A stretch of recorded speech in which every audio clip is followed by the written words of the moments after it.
Intraday stock সিলেকশনের উপরে এই ভিডিওটি তৈরি করছি। আমি আমার মোটামুটি একটা কনসেপ্ট থেকে আপনাদের জন্য এটা তৈরি করছি। তো আপনারা এটাকে মডিফাই করতে পারেন আপনাদের রিকোয়ারমেন্ট অনুসারে, যেহেতু আপনারা 6 মাস মতো হয়ে গেল, আপনাদের এক্সপিরিয়েন্স হয়ে গেছে যথেষ্ট। তো কোন কোন স্টক ট্রেড করাটা বেটার এতদিনে হয়তো বুঝে গেছেন।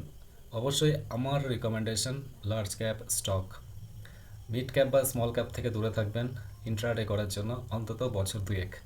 তারপর কিন্তু ইন্ট্রাডেতে মিড ক্যাপ বা লার্জ ক্যাপে, স্মল ক্যাপে ট্রেড করতে পারেন। এটা আমি আপনাদের সবার জন্যই বলছি। তো প্রথমে আপনারা লার্জ ক্যাপকেই ফোকাস করুন। তো অবশ্যই তাহলে কি হবে, আমার স্টক সিলেকশনের ফার্স্ট ক্রাইটেরিয়া হবে লার্জ ক্যাপ। তবে আমি এখানে যেটা লিখছি আপনারা একটু খেয়াল করবেন যে market capitalization greater than 50,000 and second যে ক্রাইটেরিয়া দরকার সেটা হচ্ছে আমার ভলিউমটা দরকার। ভলিউমটা কমপক্ষে 10 লাখ হওয়া উচিত, কারণ মার্কেটে ভলিউম থাকলে তবেই তো আমরা ট্রেড করতে পারবো, তাই না? আমাদের কোয়ান্টিটি ঠিকঠাক মতো এক্সিকিউট হবে, আমাদের ট্রেড এক্সিকিউট হবে। তার জন্যই কিন্তু আমরা ভলিউমটাকে বেশি গুরুত্ব দেব। এবং ভলিউম কত রাখতে হবে? ভলিউম কিন্তু মিনিমাম 10 লাখের উপর হতে হবে। তাহলে volume is greater than 10 lakh করে দিই। অ্যান্ড এবার আমার ধরুন আমি কোনো একটা স্টকে শর্ট করব, ওকে, তাহলে সেই স্টককে বিয়ারিশ হতে হবে, তাই না? সেই স্টককে বিয়ারিশ হতে গেলে তাহলে কি হতে হবে? তাহলে one day return over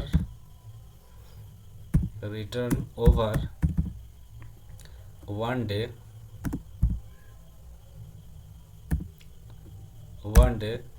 is less than return over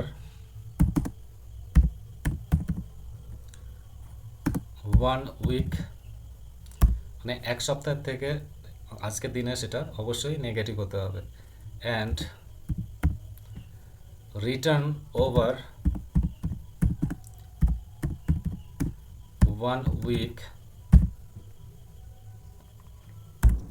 is less than 1, অর্থাৎ এক সপ্তাহ ধরে স্টকটি নেগেটিভ আছে এবং ওই সপ্তাহের তুলনায় আজকের দিনে বেশি ফল করলো, দুটো কন্ডিশন স্যাটিসফাই করে দিলাম। তাহলে আমার মেইনলি যে চারটে দরকার সেই চারটে কিন্তু আমি এখানে সেট করলাম। আরেকটা করতে পারেন, সেটা হচ্ছে RSI ইজ লেস দ্যান 50। 50-এর নিচে গেলে স্টকটার মধ্যে কি দেখতে পাবো? একটা বিয়ারিশনেস কিন্তু দেখতে পাবো। সুতরাং এই স্টকগুলো ডেইলি বেসিসে বা উইকলি বেসিসে কিন্তু অর্থাৎ এই স্টকে আমরা শর্ট করতে পারি, ওকে। আর 10 লাখ ভলিউমের বেশি স্টক মানেই হচ্ছে সেই স্টকে কি হচ্ছে, ইনক্রিজিং ভলিউমের সেলিং, মানে একটা স্ট্রেংথ আছে স্টকের মধ্যে, সেলিং স্ট্রেংথ আছে, তাই না? উইকনেসটা আমরা দেখতে পাবো। ওকে, এবার রান দিস কোয়ারি করি। আমি এই স্টকগুলো দেখতে পেলাম। এই স্টকগুলোর মধ্যে এবার আমি যে প্যারামিটারগুলো দিলাম সেইগুলো ঠিকঠাক কাজ করছে কিনা দেখি। তো আমার পছন্দের একটা স্টক নিয়ে এখানে আমি দেখতে পাচ্ছি ইনফোসিসকে আমি যদি দেখি, এখানে আমি প্রথমে ইনফোসিস নিয়ে আসি, ইনফোসিস লিমিটেড। তো এটা আজকের দিনে 2% নেগেটিভ রিটার্ন দিল। আমি প্রথমে ডেলি টাইম ফ্রেমে দেখব, ডেলি টাইম ফ্রেমে কী আছে। ডেলি টাইম ফ্রেমে দেখুন নেগেটিভ, সুতরাং এই স্টকে আরও ফল করতে পারে ভলিউমের সাথে। এবং এরপর 1 উইক টাইম ফ্রেমে দেখব যে এটা সত্যি এক সপ্তাহে নেগেটিভ দিয়েছে কিনা। হ্যাঁ, এক সপ্তাহে নেগেটিভ দিয়েছে, ডেলি টাইম ফ্রেমে নেগেটিভ। তাহলে এবার 15 মিনিট টাইম ফ্রেম একটু দেখে নিই কী অবস্থাতে আছে। দেখুন লোয়ার লো ক্রিয়েট করছে, সুতরাং এই স্টককে শর্ট করার জন্য একদম উপযুক্ত। ক্লিয়ার, স্টক সিলেকশন একদম সিম্পল। আরেকটা স্টক আমি দেখে নিই, এখানে কি দেখতে পেয়েছিলাম, টেক মাহিন্দ্রা, টিসিএসকে, হুন্ডাই মোটর, এটাকে একটু দেখি কী অবস্থাতে আছে। হুন্ডাই মোটর এই স্টকের ক্ষেত্রে কি আমরা প্রথমে উইকলি দেখব। উইকলিতে মোটামুটি বিয়ারিশ বলাই চলে, অসুবিধা নেই। ডেইলিতে কি আছে? নেগেটিভ 5 মিনিট টাইম ফ্রেমে দেখব। এই স্টক অ্যাভয়েড করা বেটার, কারণ এর কোনো অ্যাকচুয়াল ডিরেকশন কিন্তু নেই।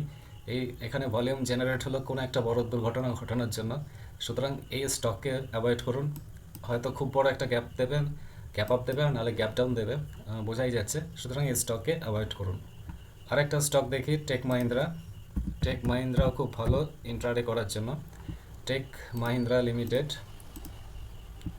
এটাও খুব ভালো একটা ভোলাটিলিটি আছে স্টকের মধ্যে, লোয়ার লো ক্রিয়েট করছে। আপনারা স্টকেও শর্ট করতে পারেন, খুব ভালোভাবেই শর্ট করা যাবে। সবসময় হায়ার সাইড থেকেও শর্ট করবেন, বেটার হবে। ট্র্যাপিং ক্যান্ডেলকে ইউজ করবেন, সব থেকে বেস্ট ওয়ে। এবার আমি স্ক্রিনারটাকে একটু মডিফাই করছি, এগুলো যেমন আছে তেমন থাক। এবার এটাকে মুছে দিয়ে প্রথমে সম্ভবত এরর দেখাবে, return over 1 day is greater than return over 1 week and return over 1 day is greater than 1 and RSI greater than 50, সম্ভবত না, এরর দেয়নি। তো এই স্টকগুলোতে আমরা কিন্তু বাইং করতে পারি। ওকে, তো এখানে যে স্টকগুলো দেখতে পাচ্ছি, বিএসসি স্টকটা দেখি। বিএসসি স্টকে অনেকেই ট্রেড করছেন বর্তমানে। তো দেখি স্টকটা দেখুন, আজকের দিনে 16% রিটার্ন দিয়েছে। যাই হোক, স্টক ওভারঅল বেটার। একটা বা দুটো স্টক নিয়ে ট্রেড করলেই আপনার প্রফিট উঠে আসবে। এটা বাইং সাইডে অবশ্যই নিতে পারেন। ওকে, আর একটা স্টক দেখে নিই, ওএনজিসি কি অবস্থাতে আছে দেখি। ওএনজিসি, এই স্টকও বাইং সাইডে ছিল, আবার বাইং সাইডে যাবে। খুব ভালো একটা স্টক এই মুহূর্তে। আরও লোয়ার সাইডে যদি আসে, বাইং করার জন্য কিন্তু উপযুক্ত মনে হচ্ছে। শুধুমাত্র চার্ট দেখেই বলছি, বাকি কোনো কিছু অ্যাপ্লাই করছি না। আরেকটা স্টক দেখি, অ্যাপোলো হসপিটাল,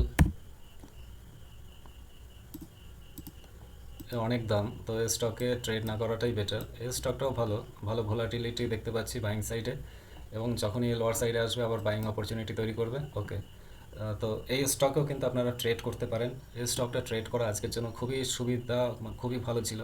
স্টকটা ডাউন সাইড মুভ করার পর হায়ার সাইডে যখন ট্রেড করছিল, যে স্টক যখন হায়ার সাইডে ট্রেড করে তো রেজিস্ট্যান্সকে ব্রেক করার সম্ভাবনা থাকে। যে স্টক লোয়ার সাইডে বেশিক্ষণ সময় কাটায় এবং ট্রেড করে, সেই স্টক সাপোর্টকে ব্রেক করার সম্ভাবনা বেশি থাকে। এইগুলো মুখস্থ হয়ে গেছে আপনাদের, আশা করি। ওকে, এই পদ্ধতিতে আপনারা স্টক সিলেকশন করতে পারেন। আরও যদি আপনাদের কোনো ক্রাইটেরিয়া অ্যাড করতে হয়, আপনারা করতে পারেন। ওকে, এখানে 50,000 করা আছে মার্কেট ক্যাপিটালাইজেশন, সেটাকে আপনারা 30-40 করতে পারেন, কোনো প্রবলেম নেই। ওকে, থ্যাংক ইউ।